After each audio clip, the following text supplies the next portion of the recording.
নারায়ণং নমস্কৃত্য নরং চৈব নরোত্তমং দেবীং সরস্বতীং ব্যাসং ততো জয়মুদীরয়ে।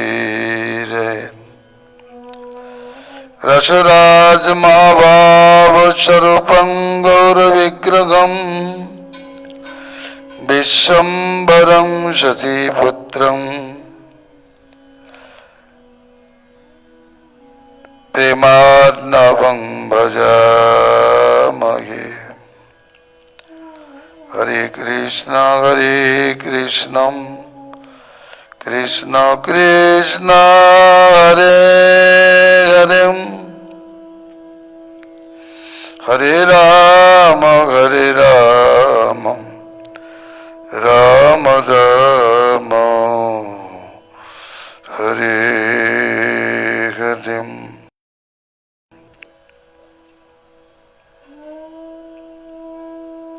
परम विजयते श्री कृष्ण संकीर्तन श्री श्री कृष्ण चैतन्य चंद्र विजयते तमम।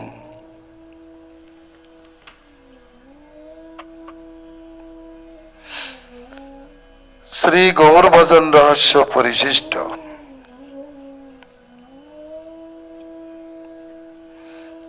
गौर भजन रहस्य श्री गौर सुंदरे বিপ্লম্ব ভাবের বিষয়ে আলোচনা করা হয়েছে। সংক্ষিপ্ত আকারেই হয়েছে, কারণ সেটা বিস্তারিত রূপে সর্বত্র আলোচিত হয় নাই। না হলেও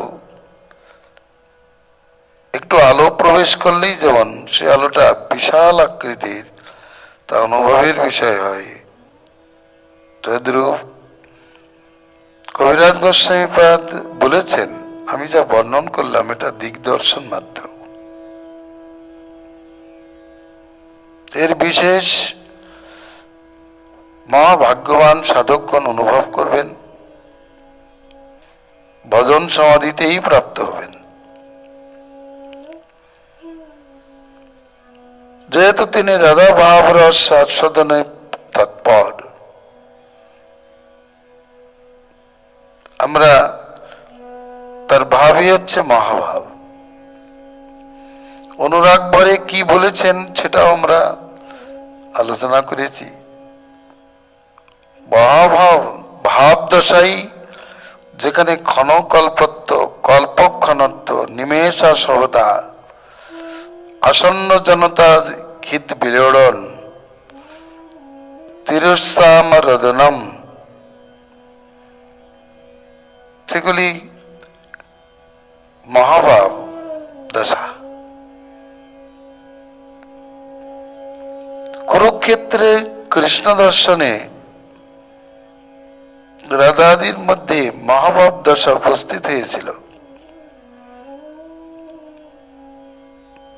গল্পের স কৃষ্ণম উপলভ্য চিরাদভীষ্টং যত প্রেক্ষণে দিশেষু পক্ষকৃতং শপন্তি। ওই শ্লোকেই বলেছেন, বহুকাল পর চাতক যেমন আকাশের জল প্রাপ্ত হয়, তদ্রূপ বহুকাল পর কুরুক্ষেত্রে প্রাণনাথকে পেয়ে গোপীগণ চোখের পলক সৃষ্টিকারী বিধাতার প্রতি কুপিত হয়েছিলেন। তারা নেত্রদ্বারে কৃষ্ণকে হৃদয়ে এনে আলিঙ্গন করে যে অবস্থা প্রাপ্ত হয়েছিলেন তা দর্শন করে মহিষীদের চিত্তে আলোড়ন সৃষ্টি হয়েছিল। আসন্ন জনতা হৃদ বিলোড়ন। ভগবান শ্রীকৃষ্ণ পর্যন্ত সেখানে অপলোক নেত্রে তাদের ভাব মাধুর্য তিনি আস্বাদন করেছিলেন এবং নিত্যকাল আস্বাদনের সংকল্প নিয়েছিলেন। তার জন্যই তার গৌর স্বরূপ। বাক্যের অগোচর এই যে এখানেই মাদনাক্ষ মহাবাবু উদিত হয়েছেন। মিলনে মাদনাক্ষ মহাভাবের চমৎকারিতা, আবার এর থেকে বেশি চমৎকারিতা আমরা ব্রজভূমিতে দেখতে পাই। দানঘাটিতে যখন পথ রোধ করেছেন বা পুষ্প চয়নে, তখন কিলকিন্দি ভাবে মাদনাক্ষ মহাভাবের বিলাস হয়। এই জন্য বলছেন, রাধা দেখি কৃষ্ণ যদি ছুঁইতে করে মন, দান ঘাটি পথে করে পথের বর্জন, যবে আসি মানা করে পুষ্প জুটাইতে, সখী আগে চাই যদি গায়ে হাত দিতেম, এসব স্থানে কিল কিঞ্চিত উদ্গম, প্রথমে ঘর্ষ সঞ্চারী মূল কারণ,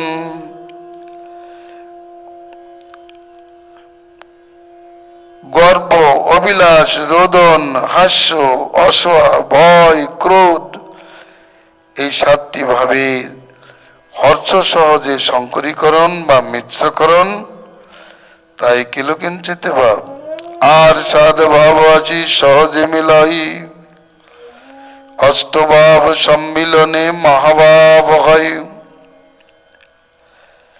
গর্ববিলাস ভয় শুষ্ক রুদিতম, ক্রোধ অসুয়া হয় আর মন্দস্মিতম, নানা সাধু অষ্ট ভাব একত্র মিলন, যার আস্বাদে তৃপ্ত হয় কৃষ্ণ মন।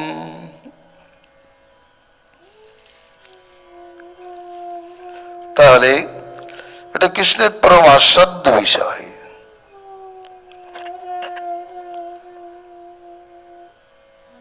এখন এ ভাব যে রাধারানী প্রাপ্ত হয়েছেন, তিনি কি অনুভব প্রাপ্ত হয়েছেন, সেটাই আবার কৃষ্ণের আস্বাদ্য বিষয় হয়। তিনি গৌর স্বরূপ স্বীকার করেছেন।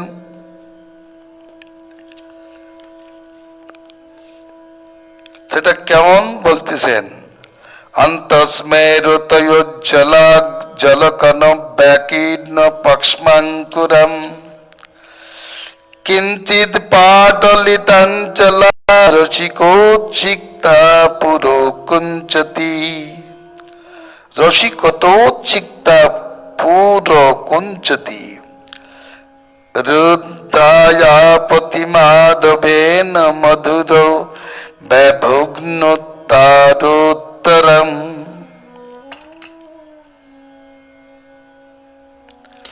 রাধায়া কিল কিঞ্চিত স্তবগিনী দৃষ্টি শ্রিয়ং বক্রিয়াম। শ্রী রাধিকার গর্ভাদি সপ্তভাব মিশ্রিত হর্ষজনিত কিলকিঞ্চিত ভাবর্তিত দৃষ্টি তোমাদের মঙ্গল বিধান করুন। দানঘাটি পদে শ্রীকৃষ্ণ আসিয়া তার গতিরোধ করিলেন। রাধা অন্তঃকরণে হাসির উদয় হইল, তখন তার নয়ন উজ্জ্বল হইল, নেত্র পক্ষ্মগুলি নবদ্গত অশ্রু জলে পূর্ণ হইল, অপাঙ্গ দুইটি ঈষৎ রক্তবর্ণ হইল, রসোচ্ছ্বাস হেতু চক্ষুতে উৎসাহ উদিত হইল, নয়নাশ্রু স্বল্প নিমিলিত হইতে লাগিল এবং অতি সুন্দর ভাবে নয়নতারা দুটি ঊর্ধ্বগতি লাভ করিল।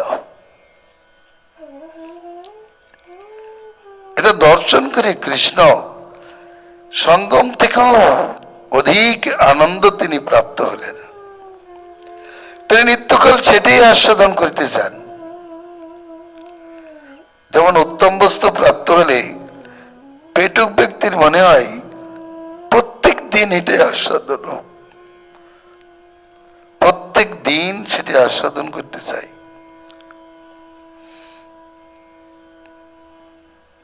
গোবিন্দ লীলামৃতেও এই পদ তুলে ধরেছেন, যেহেতু শ্রী চৈতন্যের অভিপ্রেত বিষয়। রূপের রচনা মানে চৈতন্যের হৃদয়ের ভাব। চৈতন্যের হৃদয়কে ব্যক্ত করেছে তো রূপ।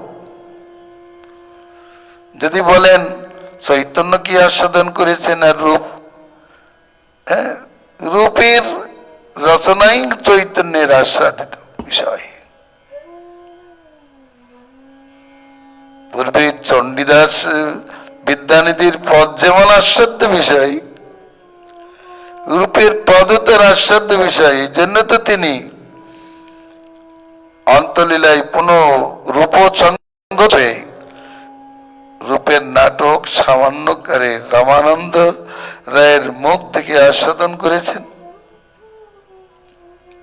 এটা তার অভিপ্রেত। তিনি বলেছেন, তোমার নাটক ভক্তকে শোনাও, তার মানে নিজেও শুনবেন। তুমি আমাকে শোনাও একথা বললে হয়তো লজ্জা পেয়ে যেতেন। ভক্তগণকে শোনা রামানন্দ রায় স্বরূপ ওদেরকে প্রেরণা দিচ্ছেন। রূপ কি লিখেছে আমরা একটু দেখি।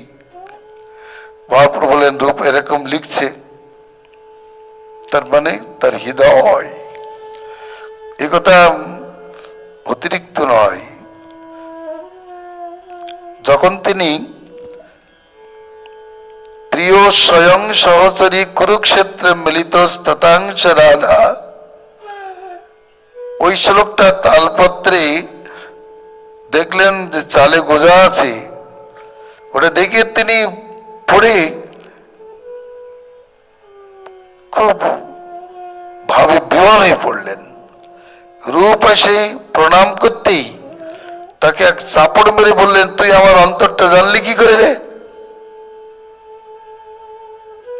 বাহ!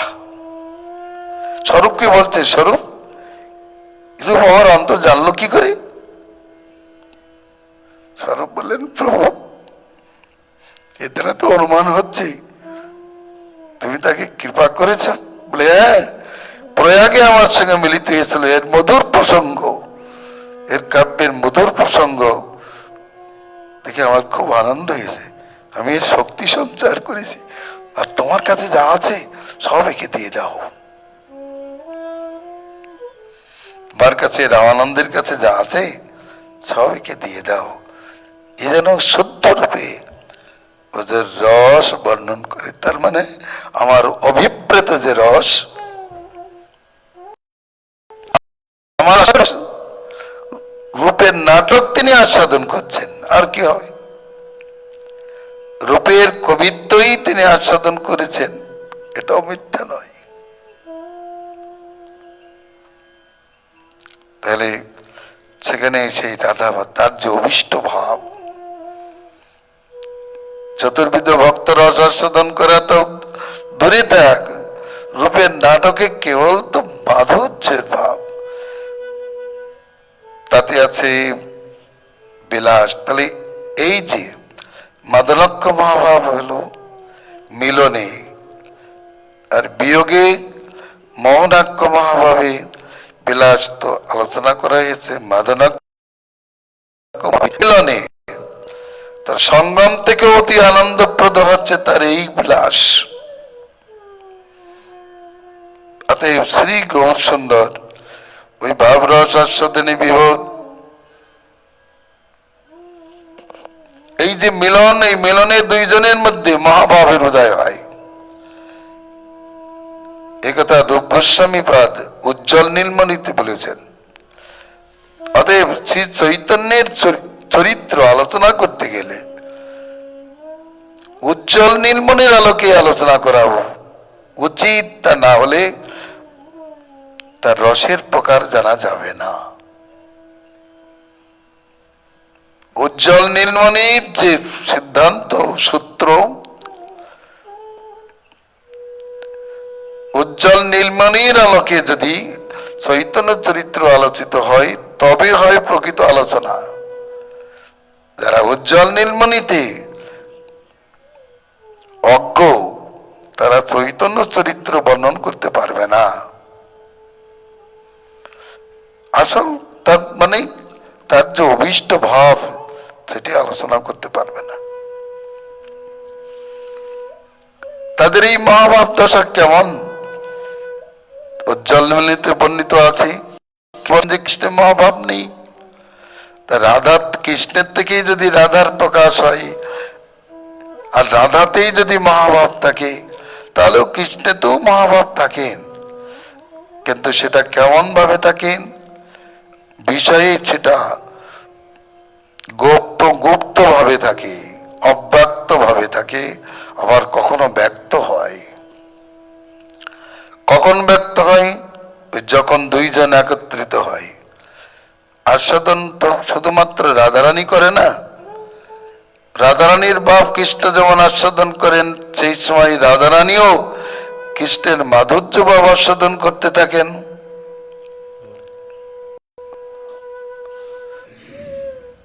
তাহলে দুইজন রসিকের ভাব আস্বাদন করবে। একজন রসিক আর একজন বেরসিক, তার ভাব কি আস্বাদন হবে? তা তো হতে পারে না। তদ্রূপ দুইয়ের ভিতরে মহাভাব থাকা দরকার। এটা আলোচনা করছেন পূর্ণমাসী দেবী। পূর্ণমাসী দেবী সে বৃন্দা দেবীকে বলছেন, আশ্রিষ্টের কৃষ্ণম হৃদয় বিদুমণি দ্রাবণং বক্রিমানং পূর্ণত্যং নিজ রুচি ঘটয়া সদ্দশং দংশয়ন্তম তন্নানং সংপ্রদোষে দিত নব নবতা সম্পদং মাদনত্তাদ্দৈতং নৌমিরা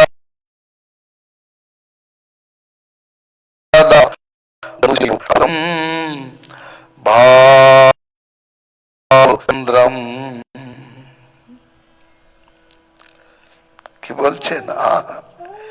শ্রী রাধা কৃষ্ণের অদ্ভুত ভাবচন্দ্রকে আমি নমস্কার করি।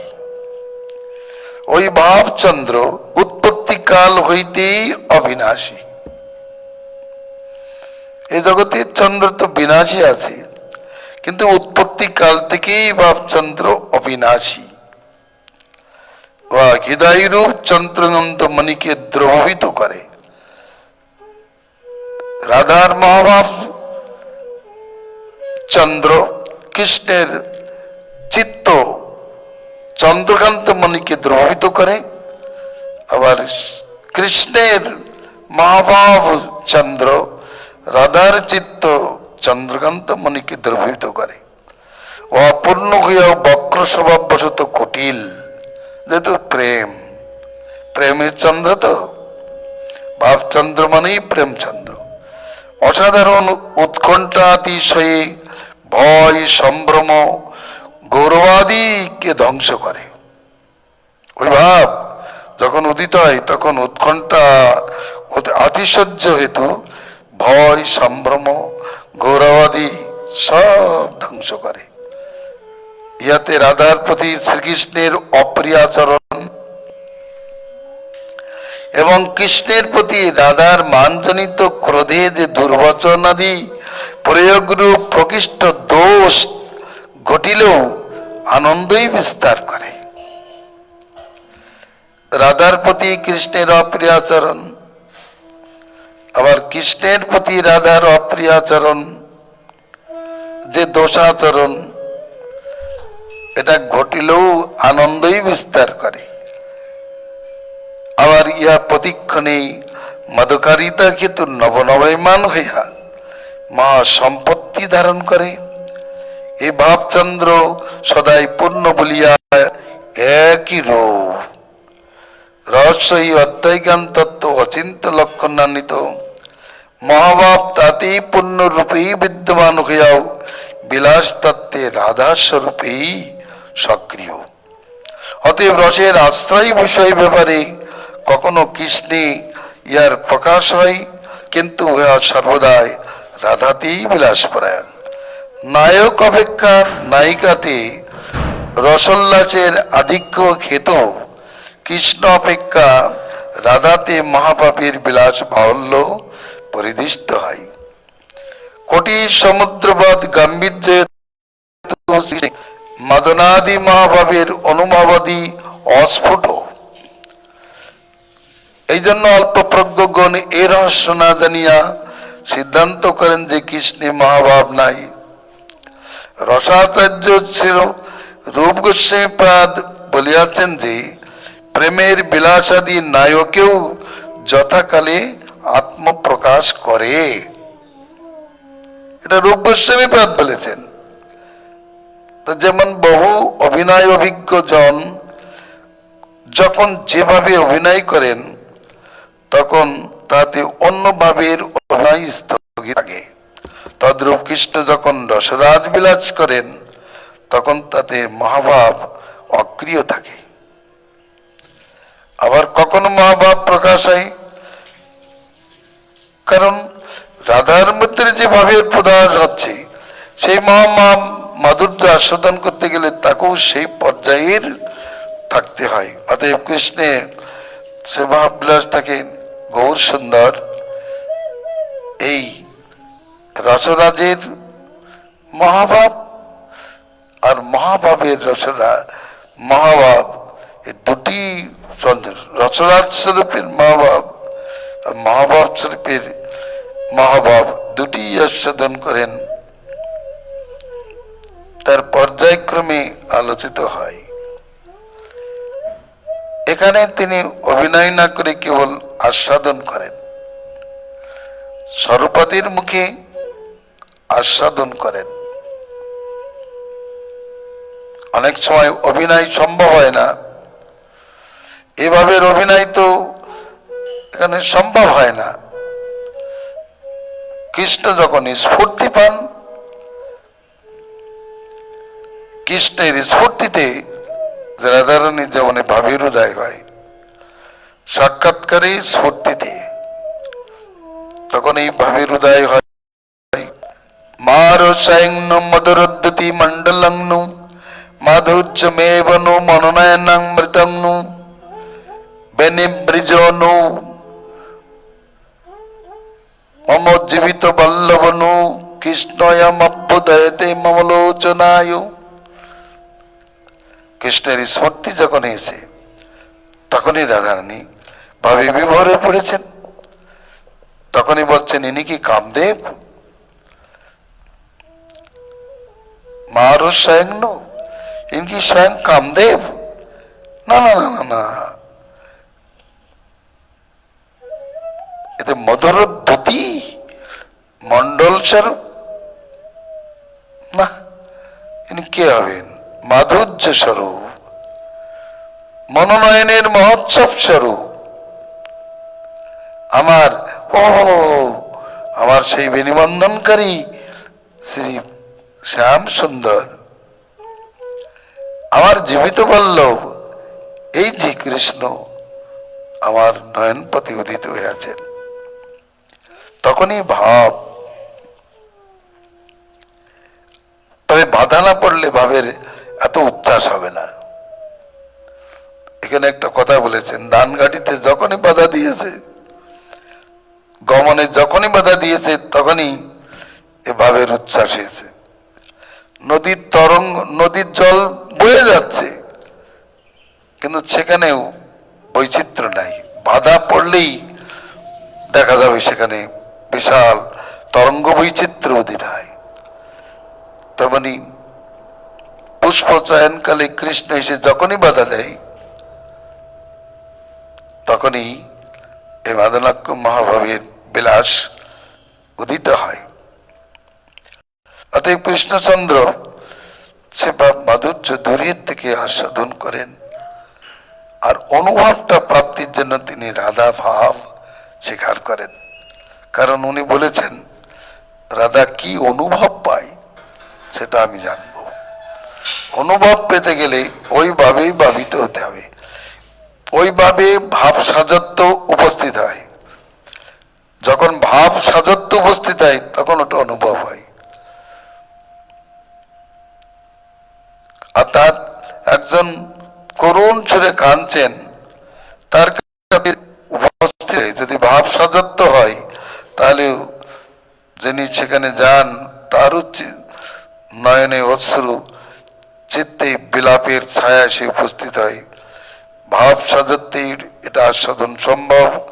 সেই জন্য গৌর সুন্দর রাধারানীর ভাব সাজত্ব নিয়ে ওটা অনুভব করেছেন।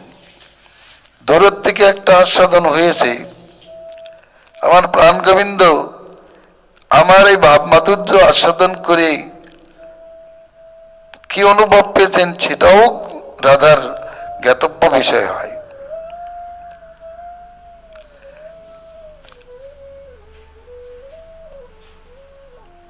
যেমন অনেক সময় দেখা যায় কোনো মানেনি, মান করে তার কান্তকে উপেক্ষা করেছেন, কিন্তু কান্ত সেখানে আনন্দে ভেসে যাচ্ছেন।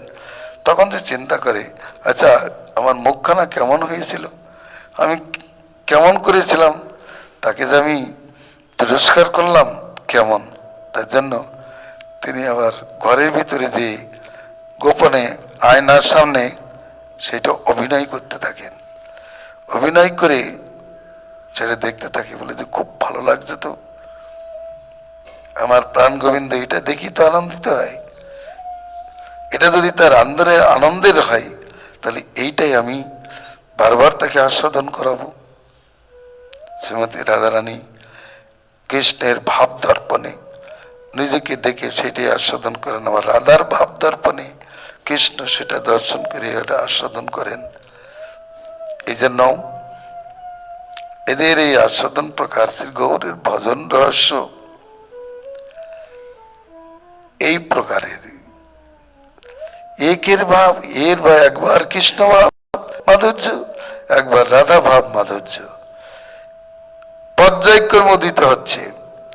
এটা আস্বাদন করার পরে ওইটির অবিলাস, রাধা ভাব আস্বাদন করতে করতেই অবিলাস কৃষ্ণ ভাব মাধুর্য, কৃষ্ণ মাধুর্য আস্বাদন, কৃষ্ণ মাধুর্য আস্বাদন করতে করতেই আবার রাধা ভাব মাধুর্য আস্বাদন অবিলাস।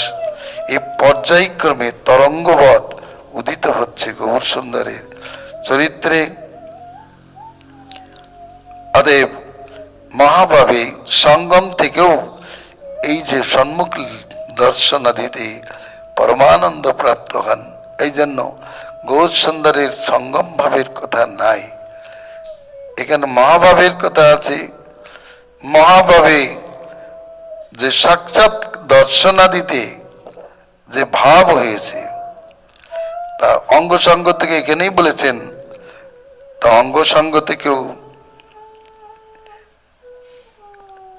ওই কিলকিঞ্চিত ভাবজনিত সুখ ব্যক্ত হইতেছে দেখিয়া শ্রীকৃষ্ণ রাধিকার মুখ দর্শনে তার সহিত সঙ্গম অপেক্ষাও কোটিগুণ সুখ লাভ করেন, তা বাকে বর্ণন করা যায় না। এত শুনি প্রভু হইলায়া আনন্দিত মন, শোকাবিষ্ট হইয়া স্বরূপের কহিলায়া লিঙ্গন। এ ভাব মাধুর্য এখন শুনছেন গৌর সুন্দর সখীর মুখে, সখীর মুখে শুনে আস্বাদন করছেন। কান্তের দর্শনে যে আস্বাদন এক প্রকার হয়েছিল সেটা সখীর মুখে আবার শুনে তিনি আস্বাদন করছেন। এরপর বিলাসাদির সেটাও কৃষ্ণ দর্শন জনিত, এটা মহাভাবের মধ্যে পড়বে, কারণ কৃষ্ণ দর্শনেই বিলাস এবং ললিত আদি ভাবের উদয় হয়। আবার সঙ্গে সঙ্গে সেখানে মোট্টায়িত ভাবের উদয় হয়। যদিও কৃষ্ণ স্মরণে মোট্টায়িত ভাবের উদয় হয়, কৃষ্ণ দর্শনে বিভোগ ভাবের উদয় হয়। কান্তের প্রতি অনাদর সাক্ষাৎ মিলনে এই ভাবগুলো কৃষ্ণের মহাপ্রভু যে আশ্বাস করেছেন চরম ভাবে। বিভোগ ভাব কান্তের প্রতি স্পৃহা হলেও তার প্রতি যে অনাদর, এটা কৃষ্ণের পরমানন্দের কারণ। তারপরে কর্তমিত ভাব, সেখানেও মিলনের ব্যাপার। তো কর্তমিত ভাব তো রাজসাধ্য বিষয়, অঙ্গে হস্তাদি দান করিলেই তার যে ভাবের উদয় হয়।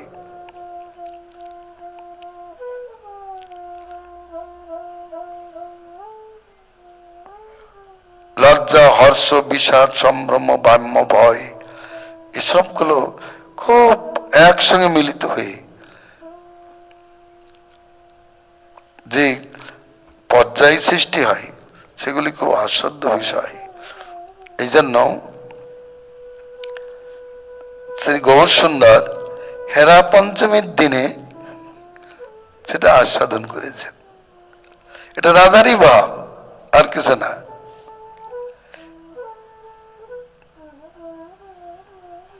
এইগুলি মনে রাখতে হবে যে গৌর সুন্দর যে হেরা পঞ্চমীর দিনে আস্বাদন করছেন,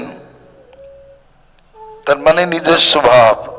কারণ উনি বারবার বলছেন, বলো, বলে দামোদর,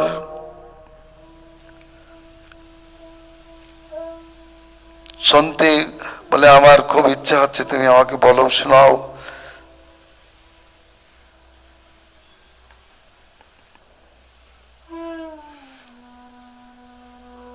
এই কথা শুনিয়া প্রভুর আনন্দ অপার, কহ কহ দামোদর কহে বারবার। এই সমস্ত পদগুলি গৌর সুন্দরে আস্বাদ্য বিষয়, যেটা তিনি নিজে আস্বাদন করেছেন। এরপরেও আরো কিছু করেছেন, এটা তো দিগদর্শন মাত্র হলো।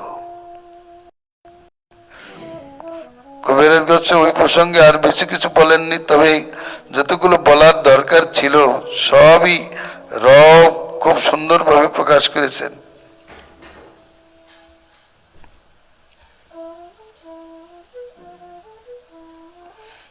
কৃষ্ণ বাঞ্ছা পূর্ণ হয় করে পানি রোধ, অন্তরে আনন্দ রাধা বাহিরে বাম্য ক্রোধ, ব্যথা পাইয়া করে যেন শুষ্ক রোদন, ঈষদ হাসিয়া কৃষ্ণে করেন ভৎসন, এই মতো আর সব ভাব বিভূষণ, যাহাতে ভূষিত রাধা হরে কৃষ্ণ মন।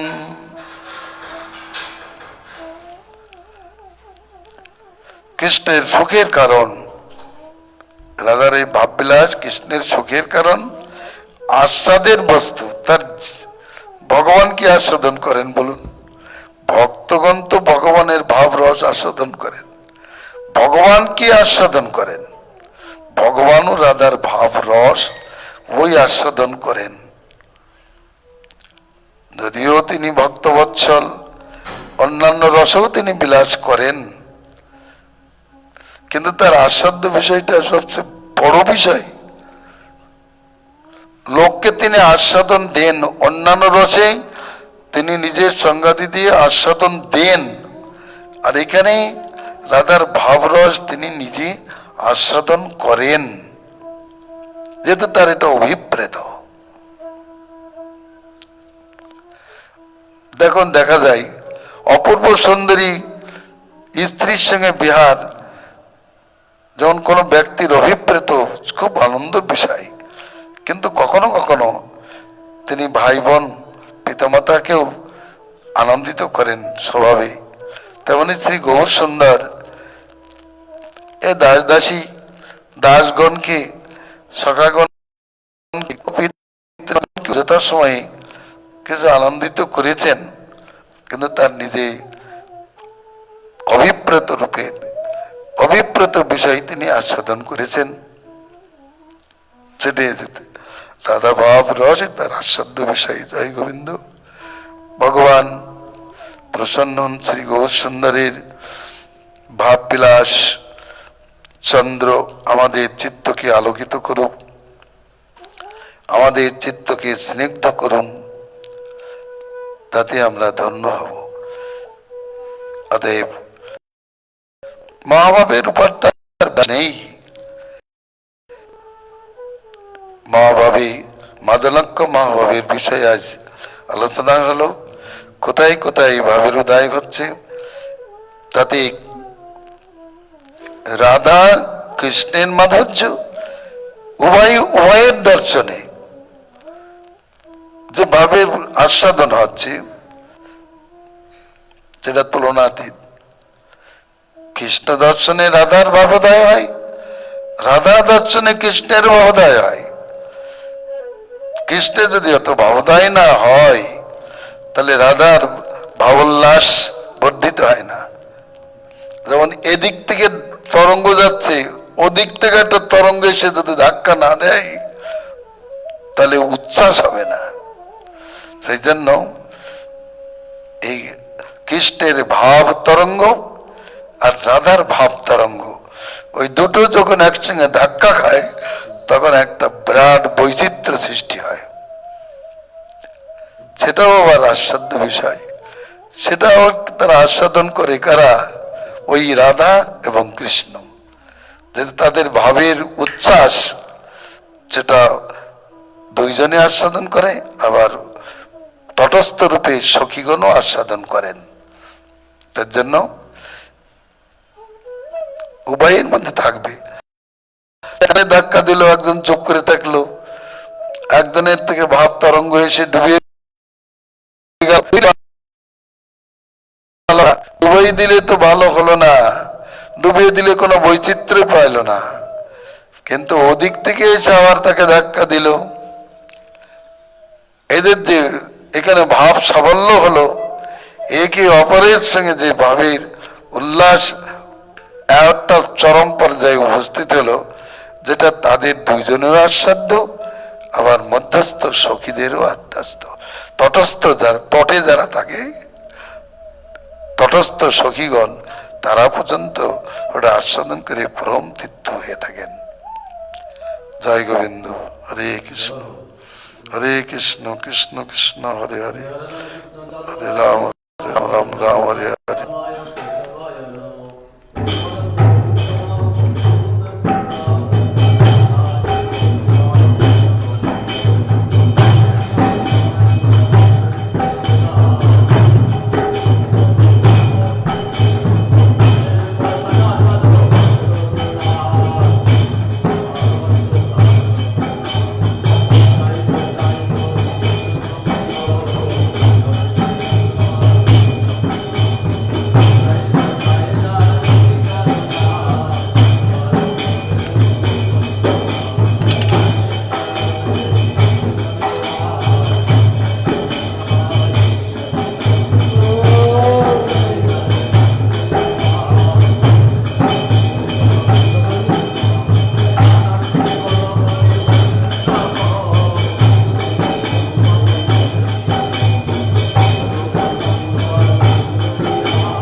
আমি হাত উঁচু করলাম, গাদা আমার কাছে কোনো